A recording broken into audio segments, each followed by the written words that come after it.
Darrell, I just want to just sort of go back a little bit because everything's really great at the moment, but I want you to compare those first few weeks to what they are now and that feeling around the club, because there's a real positivity, isn't there, at the minute? Yeah, I don't think the positivity went anywhere from myself and the people at the football club. We realised we was on a bad run of games, and coming into a club that's on a bad run of games is always going to take a little bit of time. Sometimes you get the initial manager bounce, shall we call it. I think the performances could have gone different ways in the early part of those games, if I'm honest with you. I don't think the performances have been that much different, but the results have been a lot more positive. So, like I mentioned before, those games, I think, other than the Cheltenham game, could have gone either way, win, draw, or loss. I think we just added a little bit more quality in the final third in these last 5 games. So not a lot's changed, to be honest, Matt. When a manager comes in, you're getting asked a lot of questions about what the players are like, what you're going to do, but from the managers get asked a lot of questions about how you're feeling and how you have to adjust. What's it like from the other side of things for a manager coming into a new football club to try and implement what you want to implement? Yeah, you just focused on the job in hand. To be honest with you, Matt, I've been here before, haven't I? So that you go on past experiences. Everybody wants to tell you things about players when you come into a building. He's this, he's that, he's this, and all of that. But I work, like I said all along, that the players will be starting with a clean slate, irrespective of what the performances have been previously. And that's how I've worked. Some players have managed to take them opportunities. Some quite haven't had the opportunities as of yet. So there's still a lot of things figuring out and working out within the squad. And hopefully 1 or 2 more of those questions that I need answering will be seen by the end of the season. Is it too early then to say or to ask you that have some players changed your mind about them already for next season and maybe how your plans are for the summer? It's too early. It's too early, Matt. Things will be assessed. There's a lot of things going off at EFL level. For example, we don't know what squad size we can have next year. There's a lot of things that need organising that obviously enables what sort of budget we're going to have. So there's a lot of things that go into the mix of that. But I'm just concentrating on every day at training, the matches, and seeing the players perform. They're performing high intensity in the training sessions that we're putting on, which is very good to see. And obviously they're picking up the wins in the competitive games. So we just keep assessing along the way. And then obviously when decisions need to be made, they'll be made at the right time. It's very clear that you've got incredibly high standards and quite rightly too as well for a football manager, but there will be things that you won't be happy about over the last 5 games. I mean, 5 wins in a row is brilliant, but you'll be thinking, yeah, well, there's things that we can improve on. We'll look at it and go 2 clean sheets in the last 2 and only 2 conceded in the last 5, which still is great, but you'll be going, I want 5 clean sheets. But what is it that you're looking at from those past 5 games and positively? You never crack the game, mate. Do you know what I mean? You're always looking for answers to questions. Like I keep saying, week on, week out. I'm a lower league manager at a lower league team that's 15th in League Two. So inconsistencies are there in our league position through the course of the season. So I just program my own mindset is into take care of the next game. Do your work, do the work on the training pitch, do the work on the players, on a man management level, on a team and a collective level. And then you just focus on the next. I don't get caught up in all this rubbish, Matt, to be honest with you. It is rubbish to me. And that's not me being ignorant or whatever about it. I just get focused in the job. And you have to do that as a manager because you can quickly turn into a bad manager, That's football, on football results, and it's a black and white area, isn't it? If you're not winning games, you're a rubbish manager, and if you are winning games, you're a good manager. So I have to keep myself level-headed and make sure the work we're doing as a consistent level. The messages to the players is very, very consistent. Be winners. Show me that you're top players at this level. Show me that you're going to be part of the future moving forward for the football club by making sure every day you're on it. And you're training hard and you're working hard. And that's the way I sort of work away, Matt, to be honest. Well, yeah, you won't get too high with the highs and low with the lows, but the fans are going to enjoy this moment. I think 1996, Darrell, is the last time they won 6 in a row, and it's just a shame that the fans aren't around to witness what's going on at the moment, isn't it? I mean, I'm sure you must feel for them a little bit that they can't be part of this great run at the moment. Certainly, I mean it's been a massively disappointing season, hasn't it, without having our fans in. I'm just pleased that we've managed to put a few smiles, hopefully, on the faces. So people tell me, in the last 5 games and making sure we've secured our status. So that's great. It'd be great to get them back in the stadium. That's what football's about. I haven't enjoyed it managing without the atmosphere in games, to be honest with you. Although the pressures of the job stay the same, I haven't enjoyed it. I haven't enjoyed drive up to the game and we know with no fans are going to be allowed in. So can't wait for that to change. Can't wait to have our fans back. That's certainly got to be a priority as moving forward. So looking forward to the day that eventually happens. It'd be a bit strange though, Matt, wouldn't it, with the fans coming back in? To be fair, it feel totally different. But no, it'd be very, very good. Yeah, one to look forward to. Thanks. That's it from me. Thank you very much. Cheers, man. Morning, Darrell. How are you doing? All right, Mike, how are you? I'm all right, thanks. Yeah, Darrell, it was really interesting what you said to Matt there about you waiting for the EFL, and that's one of the things you've got to factor in. I was just reading the PFA is saying the squad limit should be 25 rather than 20, and I just wondered what your opinion is really on that limit of 20. Yeah, I think the problem is for me is so many people put the mixture into what the decisions and just make decisions, Mike. It drives me up the wall. It drives me nuts as a manager. I want to be preparing, I want to be prepping and assessing, and it's just people's livelihoods. Just make a decision. Do you get what I mean? And it's like the preference for me would be, I think football clubs should have a right. It's their business to employ as many players as they want. You're telling business owners and people that run, in football clubs, £1 million businesses that they've got running on the side. You're telling them what they can and can't do with their money and people they can employ. I don't get it.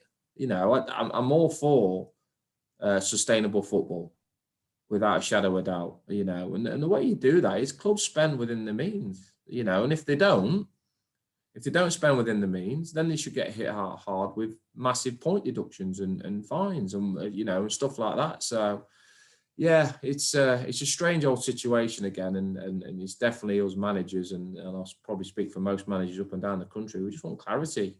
But I can honestly say, having experienced over the last 12 months and 18 months in these strange times, I've not got my mind set on a quick decision. That's for sure. Yeah, got you. And really, because at Vale you've got over 21 players at the moment, it's very difficult for you to make contract decisions until you've got that clarity about it. It is until I get, until the football club gets answers, isn't it? It's not just about myself as well. As the football club gets answers, what size squad can we have? How are we going to do it? What's the rules? What's the regulations? So we'll probably know about July, Mike. Happy days. Yeah, that was just in time. Yeah. I wanted to ask about one player who's come into the team during the winning run and done well, as Sean Brisley. Just tell me how pleased you've been with Sean. He was excellent against Harrogate. I thought he was our best defender against Harrogate. I thought he headed things, competed really well against a big handful in Beck. No, he's done well. I think all the players, obviously, the team's been pretty consistent, hasn't it? Because he hasn't made me change my mind, to be honest, because we've been winning football games. So the consistent levels on certainly on the results have been very good, and Sean's done great. I know you got to 50 points. I just wondered, what's your attitude for the last 6 games? Is it more important to keep them winning momentum, or do you look at other players who haven't played yet? I'd be lying if I said that I didn't want to have a look at one or two other things, Mike, because I need some questions answered, if I'm honest with you. Does that make sense? So, but there'll be timing for that. I think over the course of the next 6 games, when that'll be, we'll have to wait and see. But there's certainly things that I need in my mindset of players' capabilities, and I need those questions answered over the course of these final 6 games. So I would like to look at one or two different things. I think that's the right thing to do over a period of time. But like I said, when that time will be, I ain't quite sure at the minute, Mike, because we're on a good winning run, aren't we? And when you came in, you said the effort was always there. You just wanted that bit more quality. Are you seeing that now from your players? Yeah, I think we've got more. I mean, Saturday's game was an ugly game, wasn't it? Harrogate away, big win, bad pitch, going down the hill. towards one goal. So it's one of those games. It's always going to be a game of two halves, to be honest with you. But so it wasn't a lot of quality, but the quality was Waz's and Curtis's finish, it wasn't it? In a game that was lacking a bit of quality because of the conditions. So that's a pleasing aspect. But I also think you get, I'd say, about 8 to 10 games in League Two where the elements come into play, the pitches come into play, and you've got to try and win as many of those 8 to 10 games over a course of a season as possible. And I think the teams that finish in the top 7 or have success at these leagues find ways of winning those specific games where nobody, it's not a great watch. The conditions have ruined the game, but you come out with the 3 points. And if you can do that over the course of probably that 8 to 10 games you get in that season, you're in a good place. Has that sort of winning mentality pleased you then? Because from memory, once you've got ahead in games, you haven't really looked like conceding that lead. Yeah, definitely. But like I say, Mark, I don't get carried away with it, to be honest with you, because you got to get your next game, your next focus. It doesn't matter what you've done previously, does it? You're hoping it's the players are taking confidence from that, but the clock resets, doesn't it? And there's another 90-95-minute game plus to concentrate and to win, and it's just focusing on that really. Players hopefully get confidence, like I said. Players hopefully get that winning mentality, like I said. But at the end of the day, there's a lot of things can happen in a football match. So, but we'll be certainly looking to get the 3 points against Morecambe tomorrow. That's great for me. Thanks, Darrell. Cheers, mate. Hi, Darrell. Okay? George, Boris, how are you, my old mucker? God, really good. How are you, Pretty Boris? Good. In better form than he is, I think. Too right, George. Yeah, you all right, mate? Yeah, I'm good. Yeah. You've already alluded to how players respond to you, and you are a very single-minded person, very strong in your attitude. Who do you draw off in many ways then, Darrell, in terms of, because I mean, down the years, you are an experienced manager, obviously a player as well. Who were the people that you draw off, and maybe I'll use the word mentor, former managers that you might have, go to when things are not running the way you would like? Yeah, I wouldn't necessarily say mentor, George, to be honest with you. I know a lot of people in the game. I know a lot of fellow managers and coaches, but what I try not to do is distance myself too much from a changing rooms. I'm pretty ruthless. The players know that. I'm pretty, there's non-negotiables, a lot of non-negotiables for me, but I also don't distance myself as in the mindset of what players are actually thinking, which comes in the art of man managing individual players and collective group of players. So I'd say that's my biggest focus, because players have to have a big pressure on them to perform, George. There's not many players I've managed that go out on that pitch to have a bad game. They're really not. They care. They're on small contracts. They're not, they've got bills to pay, lives to pay, families to pay for. So it's not what can I say? They're fortunate because they're pro footballers. I get that, and they live, obviously earn a better wage than a lot of people in the country. But also, I understand the pressures that go with that, and me certainly not distance myself from that environment, the changing room environment. To go put my mindset into their mindsets is key for how I try and get the best out of them. It's a bit of a juggling act, though, isn't it, in many ways, Mike? Because you've got the man management side, but your focus has always got to be on the game, hasn't it, really, and the result? Because you've already said, George, but mentality of players, individually and collectively and as a group, is the key. Mentality of your players and how is a massive factor of how you get winning games, shall we call it, and getting in the mindsets. Because if you can do that in a way that you can make players express themselves, feel confident, but have that real proper desire to want to go and win, and that's half the battle, in my opinion.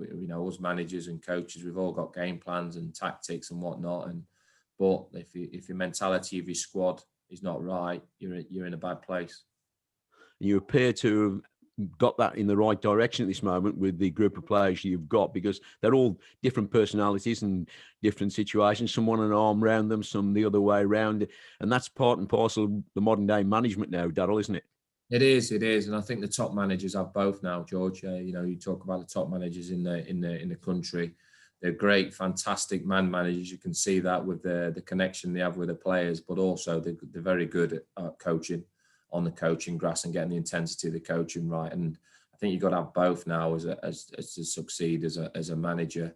There's a lot of, I think there's a lot of tactic board managers out there now that just maybe haven't got that connection of the man management style that you need to be able to do, because it's all well getting the old tactics board out and moving a few markers around and getting the old marker pens out, and we want to play out from the back, we're going to do this, this and this. But if you haven't got the players' mindsets, you're going to struggle.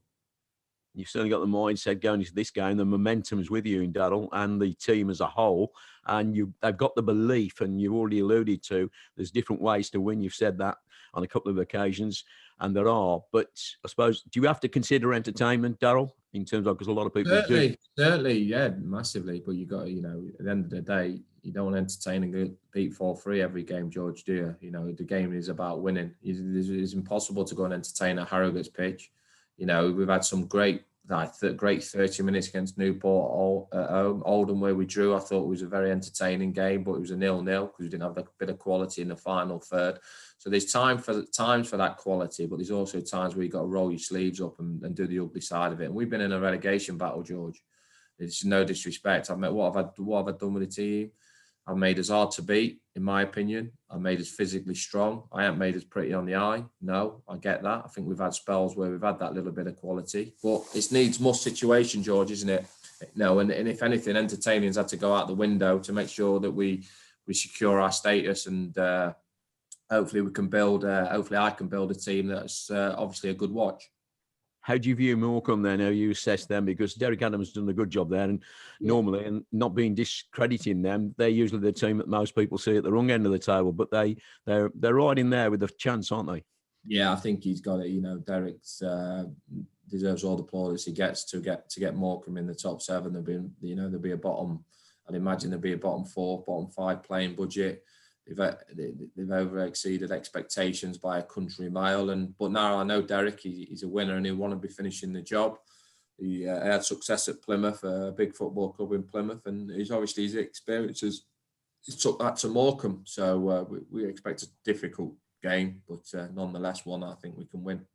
Finally, from me, Darrell, obviously you read, and it's well documented, that Swansea have taken the week and said, we're not going to in any way look at social media. They've been joined by Birmingham City and Rangers as well. How do you view this one, because of obviously the abuse they've suffered and their players and the abhorrent situation it is? How do you view that? Is that something that they might take the direction in? I mean, me on a personal level, I've said this to you before, George, I have no interest of reading articles, reading social medias of that nature. And I think now there's so much said about it. The only people who can do anything about it is the companies that run them, isn't it?